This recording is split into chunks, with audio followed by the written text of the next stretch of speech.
Hello everyone, and welcome back to another episode of Level Story. Today, we will be exploring two worlds in the video game Banjo Kazooie, and discussing the elements of story that exist within them. This is Danielle, I am your host. Let us begin. So, right off the bat, Mumbo's Mountain is introducing some very fairy tale styled elements. Last episode we defined fairy tale and why Banjo Kazooie would fit into that category.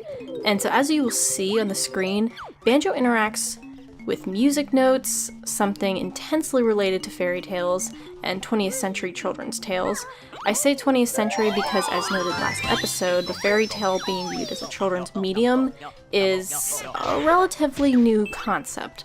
But moving forward, we also see Banjo interacting with the Jinjos, these colorful, mythical creatures that just sort of hang out, waiting for Banjo to run into them so they can be set free from the witch's spell.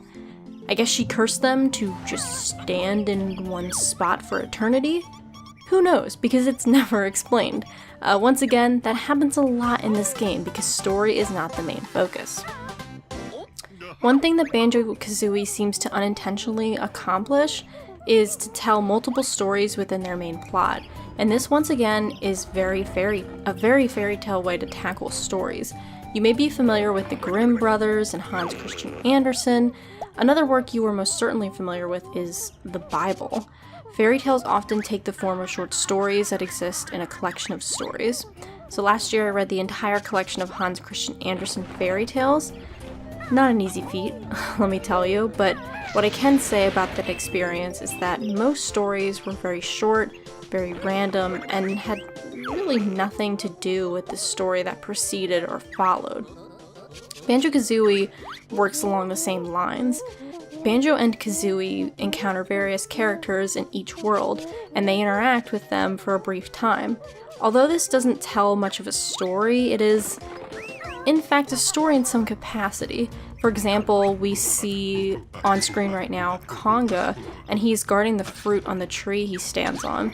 And we can assume he is a bully from his angry face that we see next to his text. We also can deduce that from his aggressive sound effects, and the fact that he is keeping fruit all to himself while a monkey sits in the background nearby, hungry for food. That sounds like a fairy tale to me, and it sounds like a fairy tale I would enjoy. It fits several of the criteria mentioned in the previous episode. But moving forward, I want to make a point about realism in fairy tales and or video games. Accepting that things can be done in this world that can't in our own is crucial. It is what stories tend to do. What agency do these characters have that we encounter? Well, it becomes a bit loose. Bottles just happens to be at every molehill at the exact time Banjo and Kazooie are there. A monkey can make a stump rise from the ground, and who set up these challenges? The witch? Well, the truth is, we won't know, and this will probably be the last time I bring it up. Notice also how simple these challenges are in this level of Mumbo's Mountain. The achievements in this world are themselves telling us a story, that as we make our way to our end goal, it will get harder and harder for Banjo and Kazooie. And characters, Banjo and Kazooie, will learn more and more, but that still isn't quite a well-told story. Banjo and we the player are being physically challenged to solve various puzzles with the moves we are given, and we will of course discuss this further into the series. It can be said that more of a story is being told with the gameplay than it is the actual story of our heroes growing as individuals. The complexity is not in the story itself, but in the gameplay that subconsciously tells us a story. One thing we will also be discussing in this series is the environments we inhabit, because they also contribute greatly to the story. The player always forms a relationship to the environment. We learn not to touch certain things or to stay away from certain areas because it will bring down our health. As Banjo learns, so does the player. That is in fact a small form of storytelling. And you just saw on the screen how Banjo sort of went up on that hill with Kazooie, and he couldn't do it. And why is that? Because the only way you can climb up those hills is when you're an ant, which now we see on the screen. So it is a subtle way of telling a story. So far we have been introduced to most elements of the game. It is pretty easy to catch on. We also met Mumbo, who you just saw on the screen as well, who transforms us into different creatures. We just saw Banjo turn into an ant, but we will see him transform into an alligator, a pumpkin, a walrus, and a bee. And this has little relevance to the story, but I just want to mention it all the same. So now Banjo and Kazooie are journeying through the witch's lair, and we're now going to see bottles pop up and explain how they get from area to area, which is through what you see, note doors. You get through each note door depending on how many notes you have collected throughout the game. Again, it is very much like a children's nursery rhyme. The concept is simple and fits into the realm of fairy tale, more as we understand it today and less in terms of the definition used last episode. But continuing on the topic of environments, it should be noted the vast difference between Mumbo's Mountain and the level we're about to enter, Treasure Trove Cove. The second is much larger in scale and poses a different challenge for our characters. As they learn more moves and proceed through the lair, the challenges will become increasingly more difficult, and that is also a form of storytelling. Again, this is telling a story. Pretend I didn't just say that. Anyway. I'm repeating myself. I'm going crazy. But anyway, you just saw Banjo collect another Jinjo. That happens in every level. Always gotta collect the same color Jinjos. There are always 5 of them. And there you go. We also just met Snacker the shark. Again, it's telling a story. Snacker inhabits the waters at Treasure Trove Cove. And we learn as the player that we have to avoid him. That's a story being told. And it's a very kind of classic way of storytelling that we don't always recognize. So anyway, right now we're on to Leaky the bucket, who's lonely but excited and longing for someone to use him as he was intended. In that way, Banjo has just saved the day for Leaky. And it is such a minuscule story, but it would work beautifully in a collection of stories. Other stories in Treasure Trove Cove include Captain Blubber losing his treasure, we see it on the screen right now, and Banjo finding it for him. Again, we see Banjo being the hero of our story. He does heroic things without question. This game, as with many video games, gives us various goals that are really just filler and have little to do with our end goal.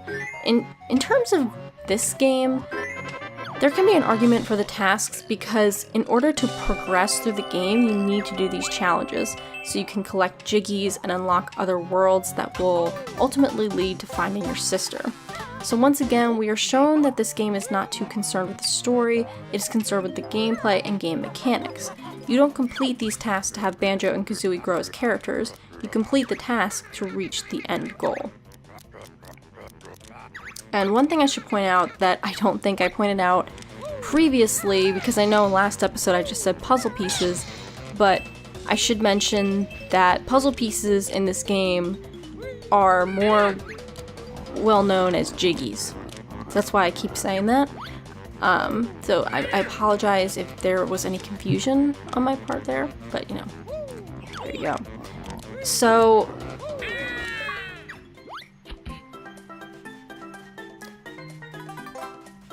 so we see Banjo on the screen. This challenge I want to talk about real quick was always one of my favorites when I was younger. I was always so proud of myself for knowing exactly what to do with this challenge. And that's really what the game does best. Teaching the player elements that they're able to incorporate in later challenges.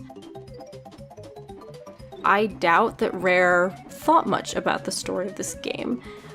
But they did put a lot into their characters, and when you put a lot into character, you are telling a story. And that just goes without saying.